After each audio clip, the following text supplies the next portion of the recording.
KCB വർക്കറുമായി ബന്ധപ്പെട്ട് ഒരുപാട് വീഡിയോസുകൾ നമ്മൾ എൻട്രി ടെക്നിക്കൽ യൂട്യൂബ് ചാനലിലൂടെ ചെയ്തിട്ടുണ്ടായിരുന്നു. എന്നാൽ വീഡിയോയുടെ താഴെ വരുന്ന പ്രധാനപ്പെട്ട കമൻറ്റുകളാണ് ഈ ഒരു പോസ്റ്റിലേക്ക് ഇനി നിയമനമില്ല, അല്ലെങ്കിൽ പഴയ ലിസ്റ്റിൽ നിന്നായിരിക്കും നിയമനം വരാൻ പോകുന്നത്, നോട്ടിഫിക്കേഷൻ ഒന്നും വരില്ല എന്ന് തുടങ്ങി ഒരുപാട് കമൻറ്റുകൾ എന്ത് ചെയ്തു തുടർച്ചയായിട്ട് വന്നുകൊണ്ടിരിക്കുകയാണ്. അപ്പോൾ ഇതിനൊരു റിപ്ലൈ നൽകണം എന്ന് തന്നെയാണ് നമ്മൾ ആഗ്രഹിക്കുന്നത്. അതായത് ഇത്തരം കമൻറ്റുകൾ ഉദ്യോഗാർത്ഥികളെ രണ്ട് രീതിയിലാണ് എഫക്റ്റ് ചെയ്യാൻ പോകുന്നത്. ഒന്ന്, ഈ എക്സാമിന് വേണ്ടി വളരെ സീരിയസ് ആയിട്ടുള്ള പ്രിപ്പറേഷൻ സ്റ്റാർട്ട് ചെയ്തിട്ടുള്ള ഒരുപാട് ഉദ്യോഗാർത്ഥികളുണ്ട്. എൻട്രിയിലടക്കം മറ്റെല്ലാ പ്ലാറ്റ്ഫോമുകളിലുമായിട്ട് ഈ എക്സാമിന് വേണ്ടി സീരിയസ് ആയിട്ടുള്ള പ്രിപ്പറേഷൻ സ്റ്റാർട്ട് ചെയ്തവരുണ്ട്. അവരെ സംബന്ധിച്ചിടത്തോളം ഇത്തരം വാർത്തകൾ അവരെ ഡീമോട്ടിവേറ്റ് ചെയ്യാണ്. അതായത് ഇനി നിയമനം നടക്കാൻ പോകുന്നില്ല, നോട്ടിഫിക്കേഷൻ വരില്ല എന്നൊക്കെയുള്ള രീതിയിലുള്ള കമൻറ്റുകളാണ് അവിടെ കാണുന്നത്. ഇനി രണ്ടാമതൊരു കൂട്ടരുണ്ട്, അതായത് ഈ എക്സാമിന് വേണ്ടി ഇനി അങ്ങോട്ട് പ്രിപ്പയർ ചെയ്യേണ്ടതില്ല എന്ന് ചിന്തിക്കുന്ന ആളുകൾ, അതായത് പുതുതായിട്ട് ഇനി ഈ എക്സാമിന് പഠിച്ചിട്ട് കാര്യമൊന്നുമില്ല എന്ന് ചിന്തിക്കുന്ന ആളുകളുണ്ട്. നിങ്ങളൊരു കാര്യം മനസ്സിലാക്കണം, ഇത്തരം കമൻറ്റുകൾ ചെയ്യുന്ന സമയത്ത് വളരെ ക്ലാരിറ്റിയോട് കൂടി, അതായത് നിങ്ങൾക്ക് 100% ബോധ്യമുള്ള കാര്യങ്ങൾ മാത്രമേ നിങ്ങൾ കമൻറ്റ് ചെയ്യാൻ പാടുള്ളൂ. നമ്മൾ ഒരിക്കലും കമൻറ്റുകൾ റിമൂവ് ചെയ്യുകയോ അത്തരം കാര്യങ്ങളൊന്നും നമ്മൾ ചെയ്യാറില്ല. നിങ്ങളുടെ കമൻസുകൾ, രസകരമായിട്ടുള്ള കമൻസുകൾ ഉണ്ടാവാറുണ്ട്, പോസിറ്റീവായിട്ടുള്ളത് നെഗറ്റീവായിട്ടുള്ളത് ഒക്കെ നമ്മൾ കാണാറുണ്ട്. അത്തരം കമൻറ്റുകളൊന്നും നമ്മൾ റിമൂവ് ചെയ്യാറില്ല. അപ്പം ഇത്തരം കമൻറ്റുകൾ നിങ്ങൾ ചെയ്യുമ്പോൾ നിങ്ങൾ ഒരുപാട് ആളുകളുടെ ലൈഫിന് എന്ത് ചെയ്യുന്നുണ്ട്, എഫക്റ്റ് ചെയ്യുന്നുണ്ട് എന്നുള്ള കാര്യം നിങ്ങൾ മനസ്സിലാക്കുക. അപ്പോൾ എന്താണ് യാഥാർത്ഥ്യം? അതായത് KCB വർക്കർ പോസ്റ്റിൽ പഴയ റാങ്ക് ലിസ്റ്റ് നിങ്ങൾക്ക് എല്ലാവർക്കും അറിയാം, 2016 ആ റാങ്ക് ലിസ്റ്റ് എന്ത് ചെയ്തിട്ടുണ്ട്, എക്സ്പയർഡ് ആയിട്ടുണ്ട്. എന്നാൽ അതേ ലിസ്റ്റിൽ നിന്ന് തന്നെയാണ് ഇനിയും നിയമനം നടത്താൻ പോകുന്നത് എന്നുള്ള രീതിയിലാണ് ന്യൂസ്. ശരിയാണ്, 2016 ലിസ്റ്റിൽ നിന്ന് ഇനിയും നിയമനം നടക്കുന്നുണ്ട്. അതെന്തുകൊണ്ടാണ് എന്നുള്ള കാര്യം നിങ്ങളൊന്ന് മനസ്സിലാക്കുക. അതായത് അതേപോലെ തന്നെ ഇനി അങ്ങോട്ട് എല്ലാ നിയമനങ്ങളും 2016 ആ റാങ്ക് ലിസ്റ്റിൽ നിന്നാണ് എന്നുള്ള രീതിയിൽ നിങ്ങൾ ചിന്തിക്കരുത്. പറഞ്ഞിരിക്കുന്ന കാരണം നോക്കിക്കോളൂ, 872 പേർക്ക് നിയമനം എന്നുള്ളതാണ് പ്രധാനപ്പെട്ട കാര്യം KCB വർക്കറിൽ. അതായത് ബഹുമാനപ്പെട്ട ഹൈക്കോടതി ഒരു വിധി നടപ്പിലാക്കി കഴിഞ്ഞാൽ 872 ആളുകൾക്കായിരിക്കും നിയമനം ലഭിക്കുക. എന്തുകൊണ്ടാണെന്ന് ചോദിച്ചു കഴിഞ്ഞാൽ KCB വർക്കർ പോസ്റ്റിൻ്റെ യോഗ്യത 4ാം ക്ലാസ് പാസും അതേപോലെ 10th ഫെയിലും ആയിരുന്നു. എന്നാൽ 2016 റാങ്ക് ലിസ്റ്റിൽ നിന്ന് ഈ യോഗ്യതയ്ക്ക് അപ്പുറത്തുള്ള, അതായത് SSLC പാസ്സായിട്ടുള്ള ആളുകൾ എന്ത് ചെയ്തിട്ടുണ്ട്, നിയമനം നേടിയിട്ടുണ്ട്. സ്വാഭാവികമായിട്ടും അന്ന് നിയമനത്തിന് അർഹതയുണ്ടായിരുന്ന ആളുകളാണ് കേസിന് പോയിട്ടുണ്ടായിരുന്നത്. അപ്പോൾ ഇപ്പോൾ കേസ് അവർക്ക് അനുകൂലമായിട്ടുള്ള വിധി വന്നിട്ടുണ്ട്. അതുകൊണ്ട് 872 പേർക്ക് നിയമനം നൽകണം എന്നുള്ളതാണ് ഹൈക്കോടതി വിധി വന്നിരിക്കുന്നത്. അപ്പോൾ ഇതിൽ 872 പേര്, അതായത് കഴിഞ്ഞ ലിസ്റ്റിൽ എലിജിബിൾ ആയിട്ടുള്ള 872 പേർക്കായിരിക്കും നിയമനം ലഭിക്കാൻ പോകുന്നത്. സ്വാഭാവികമായിട്ടും അവർ അർഹതപ്പെട്ട ആളുകളാണ്. പഴയ ലിസ്റ്റിൽ അനർഹമായിട്ട് വന്നിട്ടുള്ള 872 പേരെ പിരിച്ചുവിടാനുള്ള സാധ്യത ഒന്നും നമ്മൾ കാണുന്നില്ല. അത്തരം കാര്യങ്ങളൊന്നും എവിടെയും പ്രതിപാദിച്ചിട്ടുമില്ല. അപ്പോൾ സ്വാഭാവികമായിട്ടും ഈ 872 ആളുകൾക്ക് നിയമനം ലഭിക്കും. നിങ്ങൾ മനസ്സിലാക്കേണ്ട കാര്യം, കഴിഞ്ഞ റാങ്ക് ലിസ്റ്റിൽ 4020 അഡ്വൈസ് പോയിട്ടുള്ള ഒരു എക്സാം ആയിരുന്നു KCB വർക്കർ എന്ന് പറയുന്നത്. ഇപ്പോൾ 10 വർഷമായി അതിൻ്റെ പുതിയൊരു നോട്ടിഫിക്കേഷൻ വന്നിട്ട് സ്വാഭാവികമായിട്ടും ഒരുപാട് വേക്കൻസീസ് ഉണ്ടാകും. അതിലൊരു 872 വേക്കൻസീസ് കഴിഞ്ഞ ലിസ്റ്റിൽ നിന്ന് എടുക്കുന്നത് കൊണ്ട് ഉദ്യോഗാർത്ഥികൾ ഒരു തരത്തിലും ടെൻഷൻ അടിക്കേണ്ട കാര്യമില്ല. നിങ്ങളുടെ അവസരം നിങ്ങളെ കാത്തിരിക്കുന്നു. സ്വാഭാവികമായിട്ടും വേക്കൻസീസ് ഒരു 872 കുറയുന്നതോടുകൂടി കുറച്ചുകൂടി കോമ്പറ്റീഷൻ കൂടാനാണ് സാധ്യത. ഇപ്പോൾ കഴിഞ്ഞ പ്രാവശ്യം 4000 ആണ്. ഒരു പക്ഷേ ഈ 872 കൂടി അവിടേക്ക് പോയി കഴിഞ്ഞാൽ ഒരു പക്ഷേ 3000-3500 വേക്കൻസി ആയിരിക്കും അടുത്ത പ്രാവശ്യത്തെ KCB വർക്കറിൽ വരുന്നതെന്ന് വിചാരിക്കുക. അപ്പോൾ സ്വാഭാവികമായിട്ടും അവിടെ കോമ്പറ്റീഷൻ കൂടും.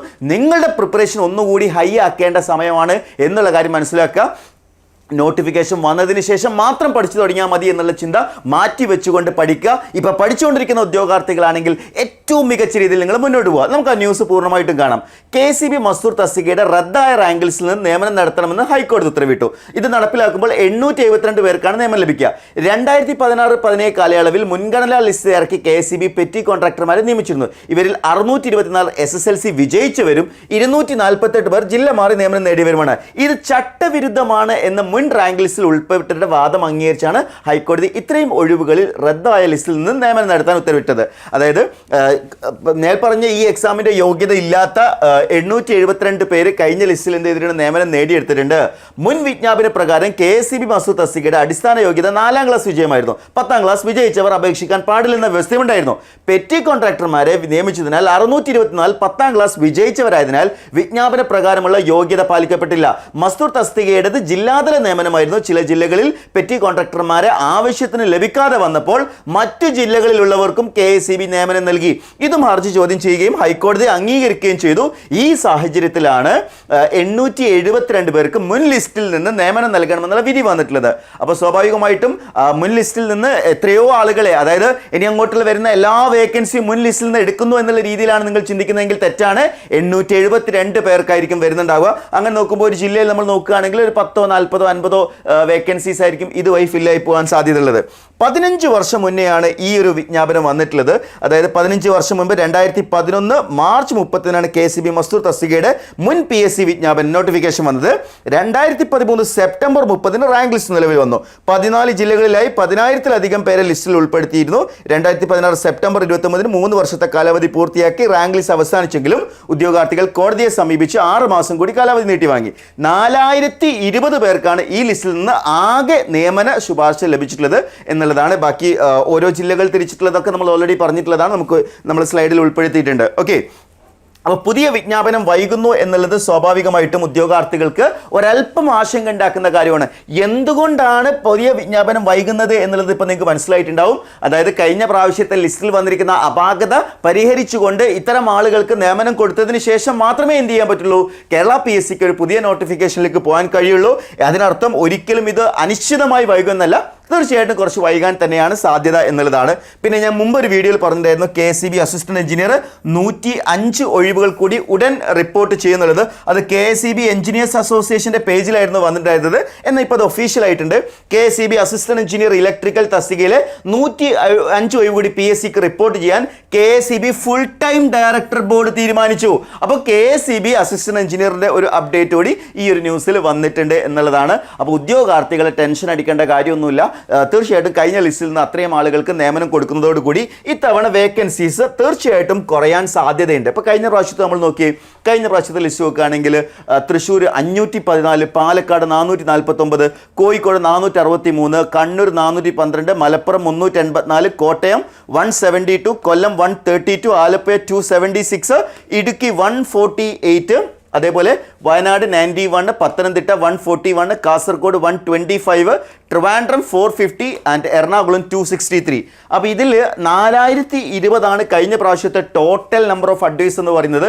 ഇപ്രാവശ്യം നമ്മളൊരു 800 വേക്കൻസിയോളം ഇത്തരം ആളുകൾക്ക് നൽകുന്നതോടുകൂടി 3000-ന് മുകളിലുള്ള ഒരു വേക്കൻസിയാണ് പ്രതീക്ഷിക്കേണ്ടത്. സോ കോമ്പറ്റീഷൻ ഒന്നുകൂടി കൂടിയിരിക്കുകയാണല്ലേ, കോമ്പറ്റീഷൻ ഒന്നുകൂടി കൂടിയിരിക്കുകയാണ് എന്ന് മാത്രമല്ല ഈ എക്സാമിൻ്റെ യോഗ്യതയിലും ചെറിയ മാറ്റങ്ങൾ വന്നിട്ടുണ്ടല്ലേ. നേരത്തെ ഉണ്ടായിരുന്ന യോഗ്യതയാണോ ഇപ്പോൾ ഈ എക്സാമിലുള്ളത്? അല്ല. അതായത് A pass in SSLC or equivalent plus 2-year government approved national or state trade certificate in electrician or wireman എന്നുള്ള തസ്തികയിലേക്കാണ് ഇത് മാറുന്നത്. അതായത് നിങ്ങൾ IT കഴിഞ്ഞിട്ടുള്ള ഉദ്യോഗാർത്ഥികൾക്കിടയിൽ മാത്രമാണ്. അതുകൊണ്ട് കോമ്പറ്റീഷൻ വളരെ കൂടുതലായിരിക്കും എന്നുള്ള കാര്യത്തിൽ യാതൊരു സംശയവും വേണ്ട. കാരണം ഈ നമ്പർ ഓഫ് വേക്കൻസീസ് കുറച്ച് പേർക്ക് അവർക്ക് പോകുന്നതോടുകൂടി കോമ്പറ്റീഷൻ വളരെ ഹൈ ആയിരിക്കും. അതിനർത്ഥം വളരെ കുറവായിരിക്കും എന്ന് നിങ്ങൾ ചിന്തിക്കരുത്, കോമ്പറ്റീഷൻ ഹൈ ആയിരിക്കും എന്നുള്ള കാര്യമാണ് ഞാൻ ഇവിടെ സൂചിപ്പിച്ചത്. അപ്പോൾ ഇനിയും പഠിച്ചു തുടങ്ങാത്ത ഉദ്യോഗാർത്ഥികളാണെങ്കിൽ എത്രയും പെട്ടെന്ന് പഠിച്ചു തുടങ്ങുക. വർക്കർ പോസ്റ്റിലേക്കുള്ള അഡ്മിഷൻ കണ്ടിന്യൂ ചെയ്തുകൊണ്ടിരിക്കുകയാണ്. ഏറ്റവും എഫക്റ്റീവ് ആയിട്ടുള്ള പ്രിപ്പറേഷൻ മാത്രമേ നിങ്ങളെ ഒരു മികച്ച റാങ്കിലേക്ക് എത്തുള്ളൂ. ഏറ്റവും മികച്ച റാങ്ക് നേടുന്ന ഉദ്യോഗാർത്ഥികൾക്ക് തൊട്ടടുത്ത വർഷം 2026 നോട്ടിഫിക്കേഷൻ വന്നാൽ ഒരു 27 കൂടി തന്നെ ജോലിയിൽ പ്രവേശിക്കാൻ കഴിയും. അതല്ല, നിങ്ങൾ റാങ്ക് ലിസ്റ്റിൽ പിന്നിലാണെങ്കിൽ, നിങ്ങൾക്ക് നല്ലൊരു റാങ്ക് നേടാൻ കഴിഞ്ഞിട്ടില്ലെങ്കിൽ ഒരു പക്ഷേ നിങ്ങളുടെ പോസ്റ്റിംഗ് പിന്നെയും വൈകാനുള്ള സാധ്യതയുണ്ട്. സോ അത്തരം സിറ്റുവേഷൻ വരാതിരിക്കാൻ ഇന്ന് തന്നെ എൻട്രിയോടൊപ്പം പ്രിപ്പറേഷൻ സ്റ്റാർട്ട് ചെയ്യുക. എൻട്രിയുടെ KSEB വർക്കർ കോഴ്സിലേക്ക് ജോയിൻ ചെയ്യുന്നതിന് വേണ്ടിയിട്ട് താഴെ കൊടുത്തിരിക്കുന്ന ഗൂഗിൾ ഫോം ഫില്ല് ചെയ്യുക, അല്ലെങ്കിൽ സ്ക്രോൾ ചെയ്തിരിക്കുന്ന നമ്പറിൽ കോൺടാക്ട് ചെയ്യുക.